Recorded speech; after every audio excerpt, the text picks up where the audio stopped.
इस चैप्टर में हम पढ़ेंगे आवर रिसोर्स, हमारा संसाधन। हम अपने आसपास देखते हैं water, bicycle, chair, plants, etc बहुत सी चीज़ें देखते हैं। तो हम इनके बारे में जानेंगे कि रिसोर्स क्या है। हम पानी का यूज पीने में करते हैं। जब हमें प्यास लगती है तो हम वाटर का यूज करते हैं। तो वाटर हमारे लिए क्या हो गया, एक रिसोर्स हो गया। हमें बैठना है तो बैठने के लिए हम चेयर का यूज करते हैं। तो चेयर हमारा क्या हो गया, रिसोर्स हो गया। तो हमने देखा कि रिसोर्स वह वस्तु है या वह पदार्थ है जिसका यूज हम अपनी जरूरत को पूरा करने के लिए करते हैं। अब हम रिसोर्स से क्या जानकारी लगाएं? Resource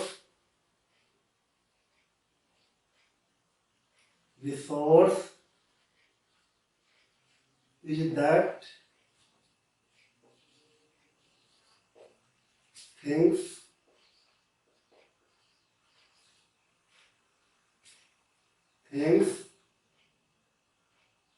resource is that things to satisfy our needs is resource।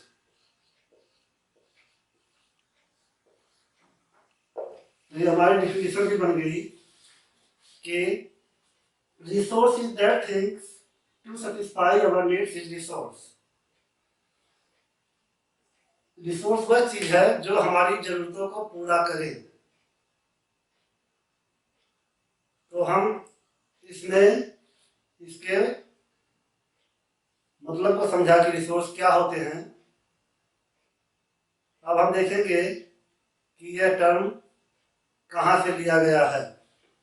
Resource is derived from French word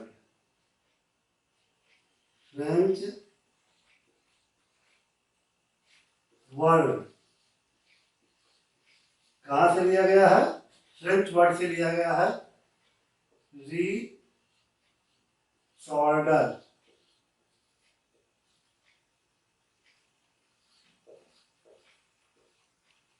which means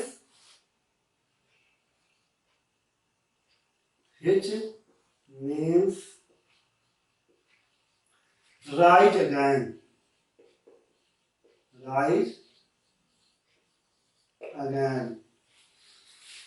जिसकी मीनिंग क्या होती है, राइट अगेन, किसी चीज को दोबारा यूज में लाना, और रिकवर।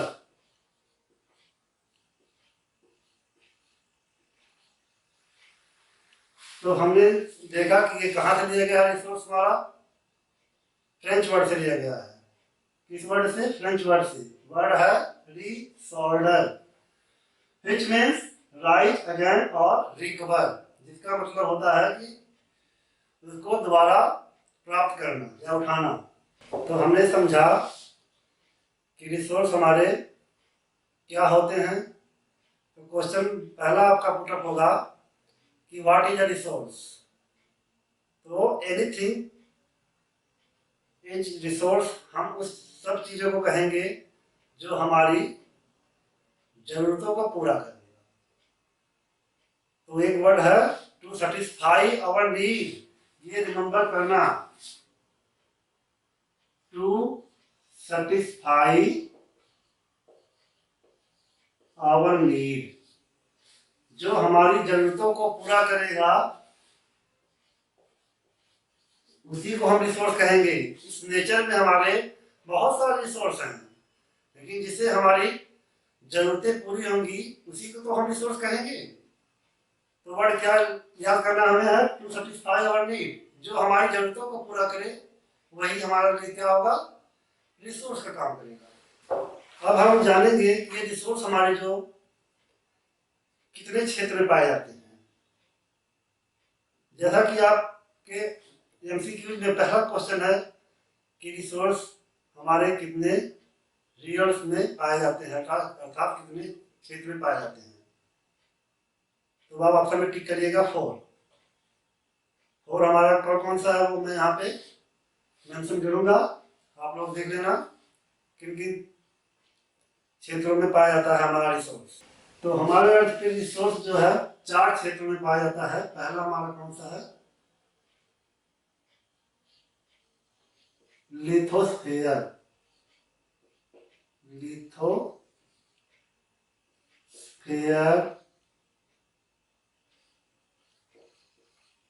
दूसरा हमारा है हाइड्रोस्फीयर।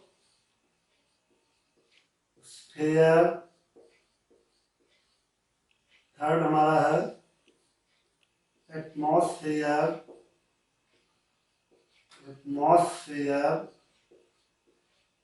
और फोर्थ हमारा है बायोस्फीयर।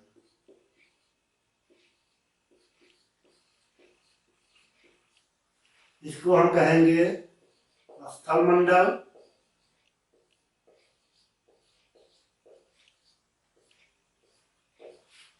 ये हमारा है जलमंडल,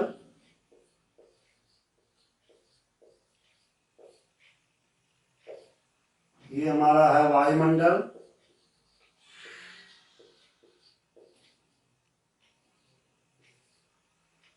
ये हमारा है जैवमंडल।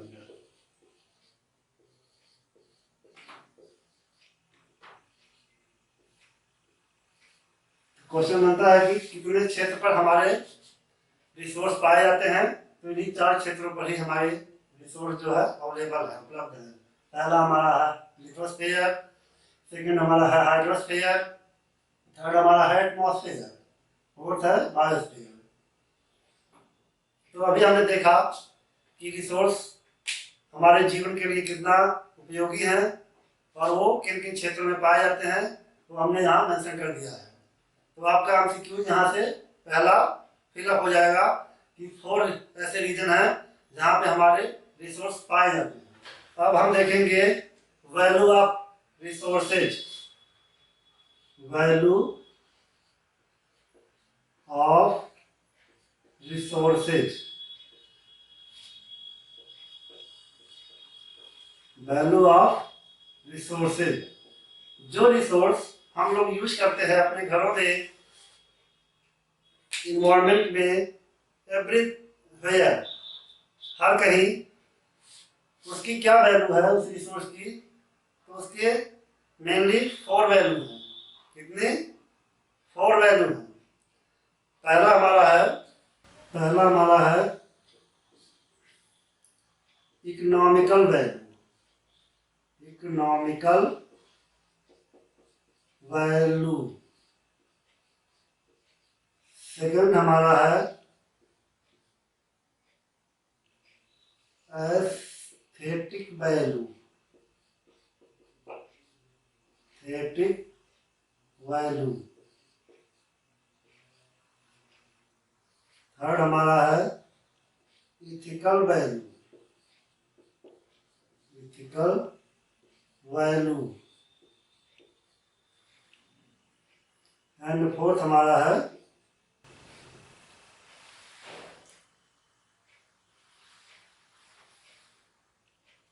Legal value.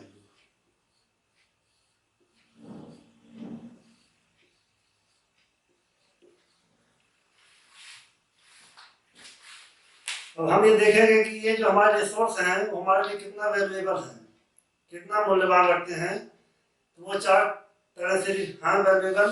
पहला हमारा है इकोनॉमिकल वैल्यू, दूसरा है एस्थेटिक वैल्यू, और थर्ड हमारा है एथिकल वैल्यू, एंड फोर्थ हमारा है लीगल वैल्यू।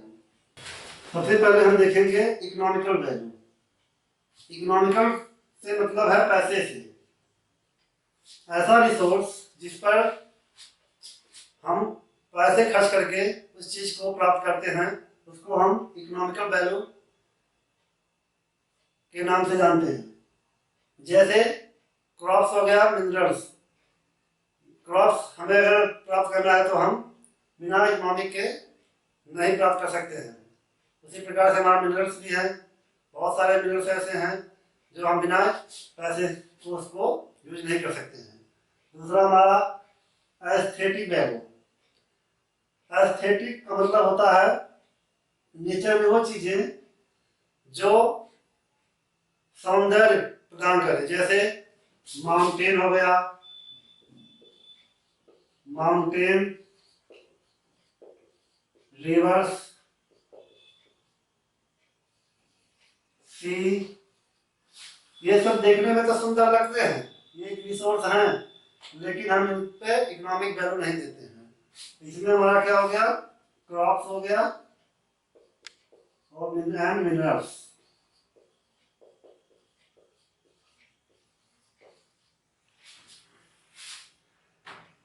ये जो हमारे क्या होते हैं, लिमिटेड होते हैं। एथिकल वैल्यू जो हमारे निर्धारित किए जाते हैं समाज के द्वारा कि हम उसको कितने वैल्यू देते हैं, वो हमारे लिमिटेड होते हैं। लीगल वैल्यू, ये हम अपनी आवश्यकता के अनुसार उस रिसोर्स को यूज करेंगे जो लीगली मान्य होगा, इसको हम लीगल वैल्यू आप रिसोर्स के अंदर रखते हैं। अब हम पढ़ेंगे types of resource.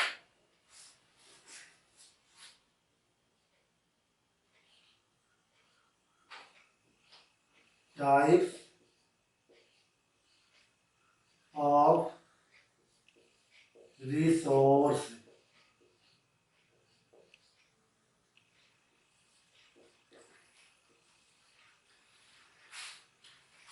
Types of resource, हम टाइप्स ऑफ रिसोर्स में सबसे पहले देखेंगे on the basis of origin. On the basis of origin में हमारा रिसोर्स कितने टाइप का होता है। फर्स्ट हमारा है on the basis of, on the basis of, on the basis of origin. उत्पत्ति के आधार पे हमारे रिसोर्स दो तरह के होते हैं। पहला होता है नेचुरल, नेचुरल रिसोर्स, और सेकेंड हमारा है human resource, human resource. Natural resource हमारे दो तरह के होते हैं। पहले हम इसको डिफाइन कर लेते हैं, नेचुरल और ह्यूमन। जैसा कि हमें मालूम है कि हमारे नेचर में जो बहुत सारी चीजें हमें बाहर मिली है, तरह तरह के प्लांट्स, एनिमल्स, रिवर्स, पॉन्ड्स, ये सब हमारे क्या है, नेचर से मिले हमें। तो ऐसे रिसोर्स को हम नेचुरल रिसोर्स के नाम से जानेंगे। जो मानव अपने यूज के लिए नेचर से प्राप्त रिसोर्स का यूज करता है, उस रिसोर्स को हम ह्यूमन रिसोर्स के नाम से कहते हैं। या मैन भी एक ह्यूमन रिसोर्स है, मैन एक ह्यूमन रिसोर्स है। अब हम देखेंगे कि नेचुरल रिसोर्स हमारे कितने टाइप के होते हैं, टू टाइप के। पहला हमारा है अबायोटिक, अबायोटिक,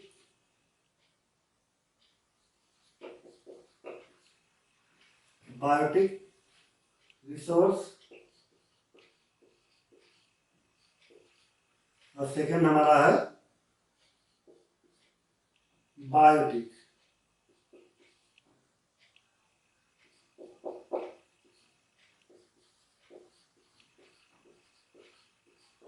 जैसा कि नाम से ही मालूम है कि अबायोटिक रिसोर्स वो रिसोर्स होते हैं जिसमें जीवन नहीं होता है, जो लाइफलेस होते हैं, अर्थात उसे हम निर्जीव के नाम से जानते हैं। तो हमारे कौन से हो गए, biotic, lifeless, lifeless. For example, soil, air, mountain, etc. Biotic में हमारे वो रिसोर्स होते हैं जिसमें जीवन होता है, इसको हम क्या होते हैं, वो जिसमें जीवन होता है। For example plants, animal, human etc.. तो हमने on the basis of origin में देखा कि रिसोर्स हमारे टू टाइप के होते हैं। फर्स्ट है हमारा नेचुरल रिसोर्स एंड सेकंड हमारा है ह्यूमन रिसोर्स। नेचुरल रिसोर्स भी हमारे टू टाइप के होते हैं। पहला हमारा है अबायोटिक रिसोर्स, जिसमें जीवन नहीं होता है, जिसको हम लाइफलेस कह सकते हैं।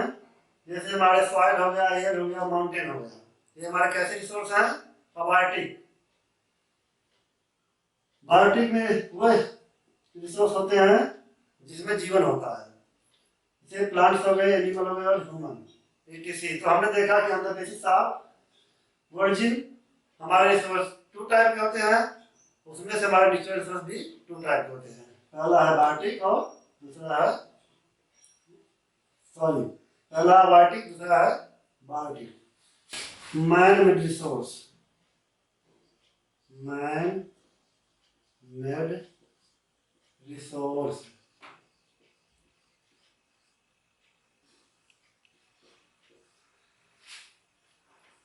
ऐसे रिसोर्स जो मानव द्वारा बनाए गए हैं उसे हम मैन मेड रिसोर्स के नाम से जानते हैं। जैसे machinery,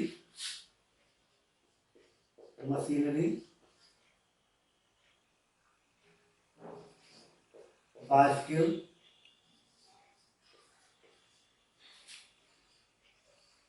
aeroplane,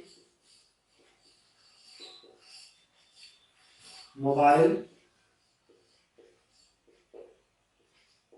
etc।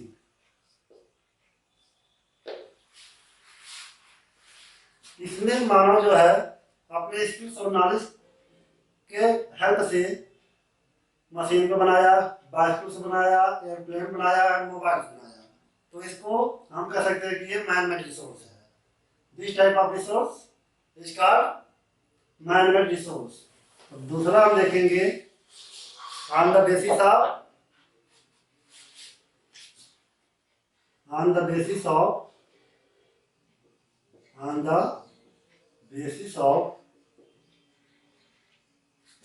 development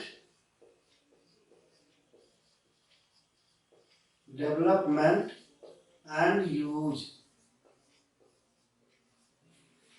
development और यूज के आधार पर हम देखेंगे कि रिसोर्स हमारे टू टाइप के होते हैं। कितने टाइप के? टू टाइप के।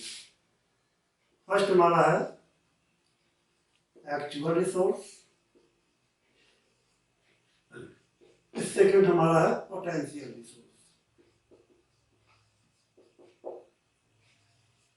इससे पहले हमने देखा on the basis of origin, next हम देखेंगे on the basis of development and use. पहला हमारा एक्चुअल रिसोर्स और दूसरा हमारा है पोटेंशियल रिसोर्स। पहला हमारा है एक्चुअल रिसोर्स। एक्चुअल रिसोर्स में हमारे रिसोर्स की क्वांटिटी क्या होती है? ज्ञात होती है। तो इसकी क्वांटिटी जो है नोन होती है। क्वांटिटी इज नोन, मतलब इसकी क्वांटिटी जो हमें ज्ञात होती है कि हमें इस रिसोर्स को कितना यूज करना है, हम उसको अपने यूज के अनुसार ही करेंगे। जैसे कोयला, कोल और petroleum.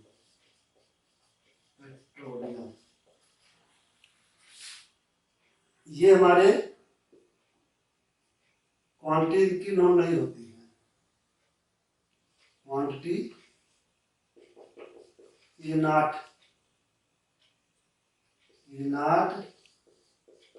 Known,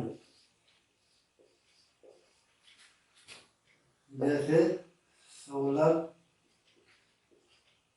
energy, air, etc.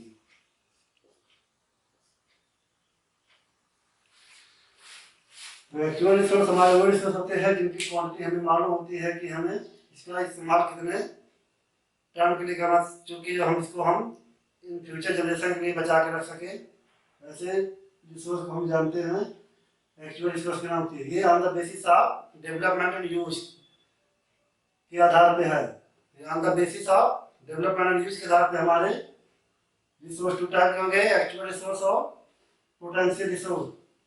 Actual में हमारी क्वांटिटी जो है ज्ञात होती है कि क्वांटिटी दी जाती है कितनी मात्रा में हमें कौन से रिसोर्स का यूज करना है।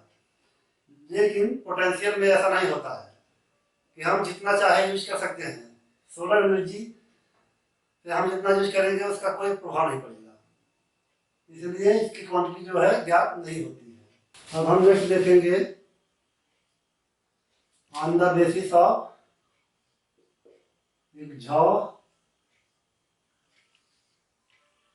एग्जॉस्टिबिलिटी।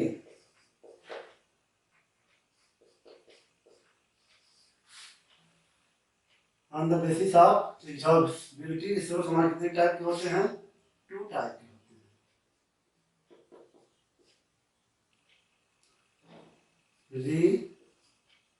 रिन्यूएबल रिसोर्स,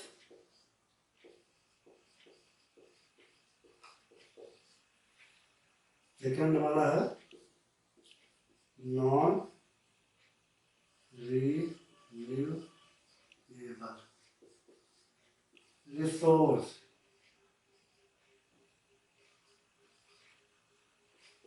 ये हमारा on the basis of exhaustibility का मतलब होता है कि समाप्ति के आधार पर कि ऐसे कौन से रिसोर्स हैं जिसका हम किस मात्रा में यूज करेंगे कि वो समाप्त ना हो। इस आधार पर हम देखेंगे कि रिसोर्स हमारे 2 टाइप के होते हैं। पहला हमारा है रिन्यूएबल रिसोर्स और दूसरा हमारा है नॉन रिन्यूएबल रिसोर्स। तो रिन्यूएबल का मतलब होता है कि ऐसे रिसोर्स जो हमारे अनलिमिटेड मात्रा में हो। कैसे हो? अनलिमिटेड हो।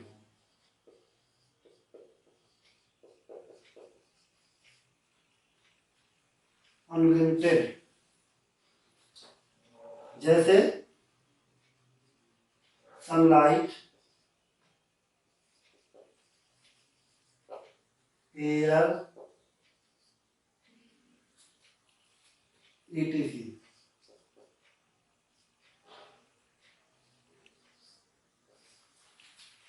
तो रिन्यूएबल रिसोर्स वो रिसोर्स होते हैं जिनकी मात्रा एकदम सीमित असीमित होती है, अनलिमिटेड होती है। जैसे सनलाइट हम डेली लेते हैं तो ये कभी ना समाप्त होने वाली है। ये हमारा रिसोर्स कभी समाप्त नहीं होगा, चाहे हम जितना मात्रा में इस सनलाइट को ऑब्जर्व कर ले तो हमें देखेंगे कि ये हमारा रिसोर्स कैसा है? अनलिमिटेड है, जिसकी कोई लिमिट नहीं है। ये हम डेली लेते हैं फिर भी इस पर कोई प्रभाव नहीं पड़ता है। तो नॉन रिन्यूएबल वो होते हैं जो क्या होते हैं? लिमिटेड होते हैं। अभी हमने देखा कि ये अनलिमिटेड होते हैं, ये क्या होते हैं? लिमिटेड होते हैं। इसकी एक सीमा होती है लिमिटेड, जैसे कोल, पेट्रोलियम,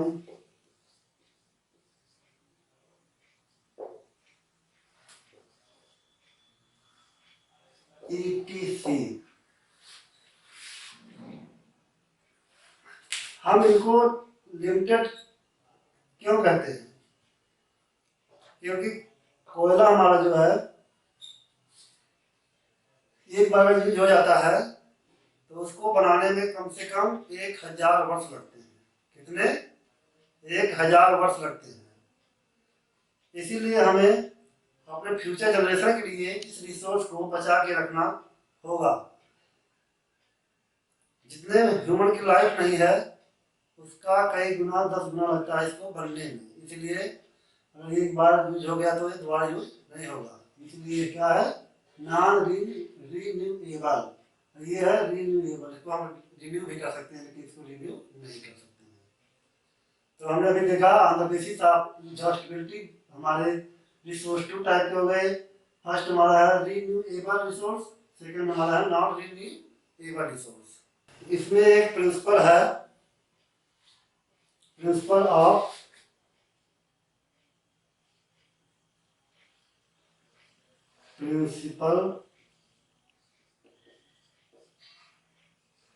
principles of 3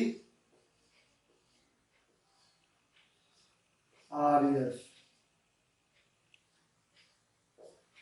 3 RS ये 3 प्रिंसिपल्स हैं। पहला हमारा है रिड्यूस, दूसरा है रीयूज और तीसरा हमारा है रिसाइकल।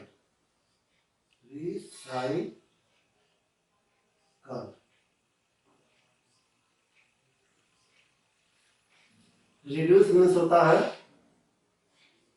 जो रिसोर्स हमारे नेचर में जितने मात्रा में अवेलेबल है उसी के अनुसार हम इसको कम से कम यूज कर सकते हैं। यही हमारा क्या होता था प्रिंसिपल पहला, रिड्यूस, कम से कम यूज। और हम चीजों को कम से कम यूज करें तो वो हमारा क्या हो गया, रिड्यूस, मतलब कम करना। मतलब जितना हमें चाहत है रिसोर्स उतना हम उसको यूज करेंगे कम करके। तो हमारा पहला प्रिंसिपल हो गया 3 RS का, रिड्यूस, कम से कम यूज करना। दूसरा हमारा है रीयूज, जो चीजें हमारी बेकार पड़ी हैं जिसको हम यूज करके फेंक दिए हैं तो उस चीज को क्या करें, हम रीयूज, दोबारा यूज कर सकते हैं। जैसे दोबारा रीयूज का मतलब है कि जो कपड़े पुराने हो जाते हैं उस कपड़े का हम दोबारा यूज करके मैट बना सकते हैं। मैट मीन्स चटाई बना सकते हैं, कपड़े की चटाई। तो ये हमारा हो गया रीयूज। तीसरा हमारा है रिसाइकिल, चीजों की रिसाइकिल होती है। मतलब रिसाइकिल मतलब होता है कि ये चक्र में चलते हैं, गोले में चलते हैं। कि जैसे कोई मिनरल्स है उसको हम प्रोसेसिंग करके उसको दोबारा यूज में लाएंगे, फिर वो जाके मिलेगा, प्रोसेस होगा, फिर चीज़ों को हम यूज में लाएंगे। तो वो हमारा क्या होगा, एक साइकिल लगातार कंटिन्यूस चलती रहती है। It is a continuous process. Cycle जो हमारी होती है वो लगातार चलती रहती है। तो ये हमारे प्रिंसिपल थे 3 RS के।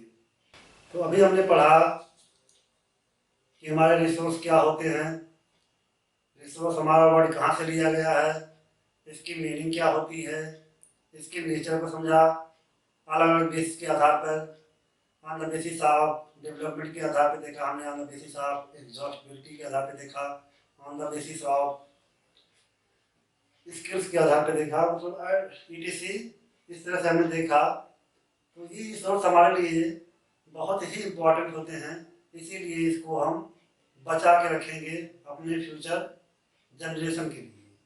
ऐसा ना कि हम लगातार इस रिसोर्स का यूज करेंगे तो ये हम ही यूज केवल करेंगे, क्योंकि हमारी आने वाली पीढ़ी भी तो इस रिसोर्स का यूज करेगी।